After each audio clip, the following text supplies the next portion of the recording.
ওয়া আলকাইতু আলাইকা মাহাব্বাতাম মিন্নি, 7 বার পাঠ করে ফু দিয়ে রেখে হয়। আমি আবার বলছি, ওয়া আলকাইতু আলাইকা মাহাব্বাতাম মিন্নি, 7 বার পাঠ করে ফু দিয়ে রেখে হয়। খুবই দামি এবং গুরুত্বপূর্ণ আমলটি শিখে রাখুন, আপনার কাজে লাগবে। আমলটি কখন কিভাবে করবেন, কোন নিয়মে করবেন, আমলটি করে কিভাবে উপকৃত হবেন আমি বলে দিচ্ছি।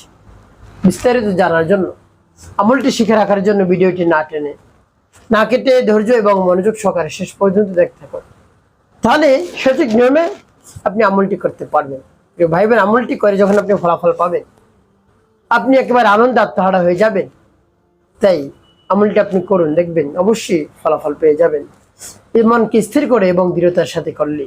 প্রিয় ভাই বোনেরা, শুরুতেই বলবো আমলটি কিভাবে করবেন, তারপরে বলবো আমলটি করে কিভাবে উপকৃত হবে। চলুন কিভাবে আমলটি করতে হয় জেনে নেওয়া যাক।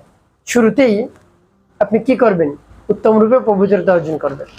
উত্তম পোশাক পরিধান করে নির্জন জায়গায় বসবেন, আমলের দিকে মনোযোগ নিয়ে আসবেন। দুনিয়ার যত ধরনের চিন্তা ভাবনা রয়েছে সব আপনি দূরে ফেলে দেবেন। এরপরে আপনি কি করবেন, জীবনের গুনার কথা স্মরণ করে ক্ষমা প্রার্থনা করবেন।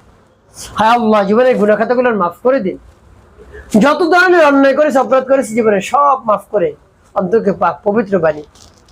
এরপরে 3 বার দুরূদ শরীফ সাল্লাল্লাহু আলাইহি ওয়াসাল্লাম সাল্লাল্লাহু আলাইহি ওয়াসাল্লাম সাল্লাল্লাহু আলাইহি ওয়াসাল্লাম ইস্তিগফার দুরূদ শরীফ যখন পাঠ করা হয়ে যাবে, এরপর আপনি কি করবেন, এরপর আপনি সেই দোয়াটি পাঠ করবেন। যখন পাঠ করবেন, রব্বি কারীমের কাছে বলবেন, আল্লাহ আমার আমলকে, আমার সময়কে কবুল করুন। যে সমস্যা সমাধানের জন্য আমলটি করছি, সেই সমস্যা সমাধান করে দিন। এভাবে রব্বি কারীমের কাছে বলবেন। এরপরে দোয়াটি পাঠ করবেন। দোয়াটি আমি বলে দিচ্ছি, পরবর্তীতে বলবো কোন উদ্দেশ্যের জন্য আমল করলেন।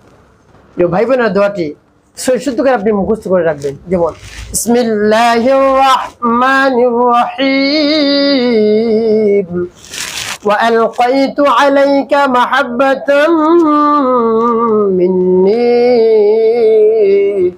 ওয়া আলকাইতু আলাইকা মাহাব্বাতাম মিন্নি, ওয়া আলকাইতু আলাইকা মাহাব্বাতাম মিন্নি।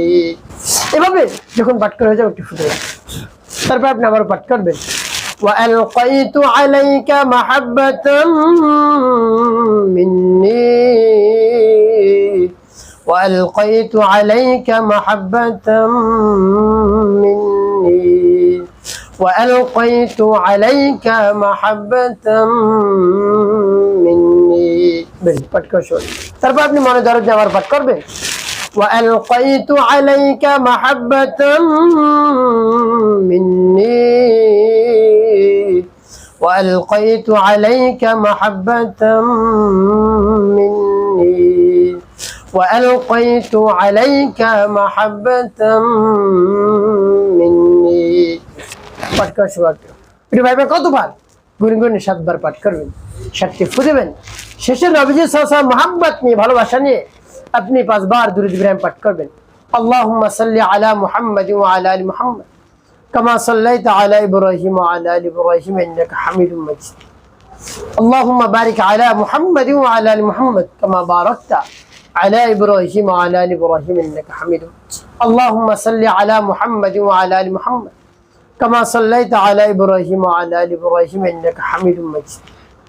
আল্লাহুম্মা বারিক আলা মুহাম্মাদ ওয়া আলা আলি মুহাম্মাদ কামা বারাকতা على إبراهيم وعلى آل إبراهيم إنك حميد مجيد. اللهم صل على محمد وعلى آل محمد كما صليت على إبراهيم وعلى آل إبراهيم إنك حميد مجيد.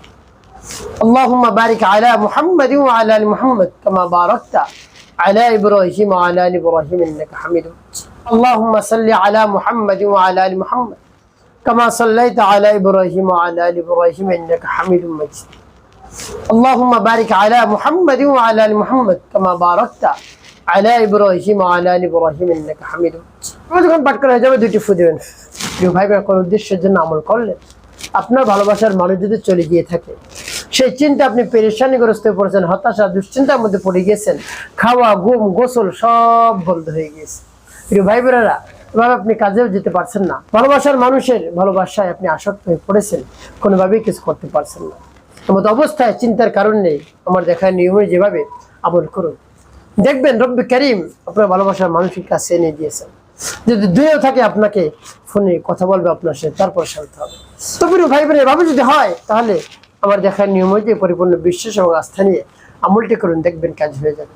ভালোবাসার মানুষ চলে আসবে, স্বামী চলে আসবে, স্ত্রী চলে আসবে। স্বামী স্ত্রীর মধ্যে যখন দ্বন্দ্ব মনোমালিন্য হয়, দেখা যায় রাগ করে বাসা থেকে চলে যায়, তাদের কোনো খোঁজ খবর নেই। তো এই মতো অবস্থায় এভাবে আমলটি করবেন, দেখবেন তাদের সাথে মিল মোহাম্মদ সৃষ্টি হয়ে গেছে।